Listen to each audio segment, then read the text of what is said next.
bora para mais um Fatos com Relatos. Oi, pessoas. Hoje estarei contando uma história de uma jovem de 40 anos, né? Lembrando, se você quer contar sua história aqui, o meu e-mail está na minha bio, ok? Ok. E bora lá. Oi, tudo bom? Tudo bom. Estou lhe enviando uma história de quando eu tinha 10 anos de idade, onde meu pai aceitou uma proposta para trabalhar como caseiro em um sítio no interior de São Paulo. Fomos eu, ele, minha mãe e meu irmão. E minha irmã. Minha irmã de 6, o meu irmão de 12. Certo? Certo.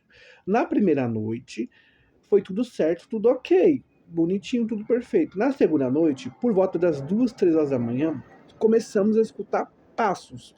Passos muito fortes, com barulhos fortes. Onde todo mundo acordou. Meu pai levantou para verificar. E eu, meus irmãos e minha mãe também. Onde não tinha ninguém na casa. Isso foi muito estranho. Meu pai falou para todo mundo se deitar novamente. E fomos. Nisso, quando estava todo mundo deitado, escutamos meio que vozes na cozinha. Essas vozes, como se estivesse conversando. Alta. Meu pai levantou novamente para verificar. Minha mãe também foi atrás dele. Eu e meus irmãos ficamos debaixo das cobertas, pois já estávamos com muito medo. Nisso, meu pai contou pra gente que não havia ninguém na casa. Eles foram dormir, a gente pegou no sono. Ok, ok. Quando de repente, de manhã cedo, quando a gente acordou para eu e meus irmãos ir para a escola, minha mãe já havia preparado um café. Eu escuto algo, passos no banheiro. Nisso que eu escuto passos no banheiro, eu vou verificar. Não havia nada, não havia ninguém no banheiro. Eita, gente, já tá dando até um pouco de medo. Que história sinistra. Ai, ai. Ui, bora lá. Tá, até aí tudo bem. Peguei, usei o banheiro e saí. E fui pra escola com meus irmãos. Minha mãe ficou sozinha enquanto meu pai ia verificar o terreno. Mais ou menos até onde iria, até aonde ele trabalhar.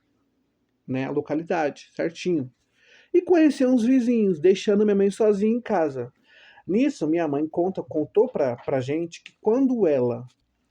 Nisso, minha mãe contou pra gente que quando ela estava na sala assistindo novela, né, assistindo televisão, escutou as portas do armário batendo. Credo, que horror. Ai, que medo. Escutou as portas do armário batendo. Levou um susto, né? Levou um susto. E pasmem, ela pegou e falou assim que foi verificar após um certo tempo e não tinha ninguém na cozinha. Nisso, meu pai, já tenso e curioso, foi perguntar para o vizinho a história do sítio. Nisso, o vizinho falou para ele que mais ou menos há uns 30 anos atrás morava uma família que tinha mais ou menos, era o pai, a mãe, 2 filhos, onde o pai surtou e acabou executando toda a sua família e, em seguida, se desviveu. Depois dessa história ter ocorrido, muitas pessoas, ele falou assim que muitas pessoas já tentou morar lá, no sítio, mas ninguém conseguiu. O porquê será, né?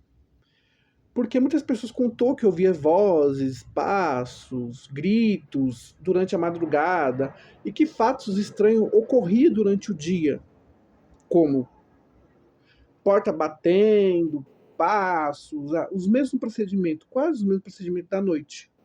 Porta batendo, passos, gente conversando. Nisso, quando eu ia verificar, não havia ninguém. Com isso, meu pai resolveu guardar para ele a, a história do que o rapaz tinha conversado com ele. Meu pai, neste momento, chegou em casa para não estar a família, resolveu guardar segredo.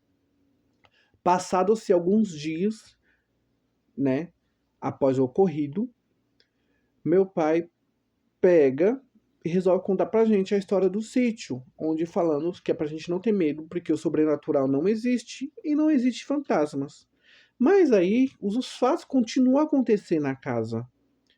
Esses passos na cozinha, as conversas, portas batendo, gritos. Isso foi fazendo com que a gente ficasse com medo de morar na casa. Resolvemos conversar com o papai. Papai, né? Nisso conversamos com o papai. Falou, papai, estamos com medo de morar nessa casa, pois elas nos dá medo, elas nos assombram. Tô tendo um pesadelo. Nisso, papai pegou e falou pra gente poder se acalmar, que tudo se ia resolver. Eita. Papai, então, começou a procurar um novo trabalho, pelo interior mesmo. Então, ele não conseguiu. Ai, meu Deus, coitada dessa família. Então, ele não conseguiu um novo trabalho. Nós tivemos que ficar mais ou menos 1 ano e meio morando naquela casa. Aquela casa era assustadora, assustadora mesmo. Dava medo. Por causa que os fenômenos paranormais continuaram. E com isso foi fazendo com que a gente se assustasse mais. Mais e mais. Até passar noites em claros, sem dormir. Isso que a gente era criança. Nós gastávamos muita energia brincando no decorrer da propriedade. Porém era grande. Tá bom. Passado certo tempo, papai chegou com a ótima notícia dizendo que conseguiu um novo trabalho. Demos graças a Deus e que iríamos nos mudar. E que tivemos que ficar mais ou menos 1 ano. Eita, calma aí, gente, calma aí. E tivemos que ficar mais ou menos 1 mês na casa, até tudo se recorrer para papai, para a gente poder se mudar para um novo trabalho. Nisso porque exigia para meu papai alugar um novo lugar para nós nos mudar. Certo, aguardamos. Durante 1 mês foi um inferno na nossa vida, pois parece que os fenômenos sabiam que a gente iria embora e que eles pegaram e pioraram a situação. Por várias vezes durante o dia, muitas vezes de madrugada, os barulhos aumentavam. Aumentavam, aumentavam. Chegado esse mês, a gente se mudou e logo soubemos que a casa pegou fogo. O motivo ninguém sabe, o porquê ninguém sabe, mas só sei que ali o mal existia. Ai, que horror, gente, que história tensa, credo. Ai, lembrando que se você quiser mandar sua história aqui, você pode mandar, tá? O e-mail está na minha bio, ok? E é isso aí, fatos com relatos.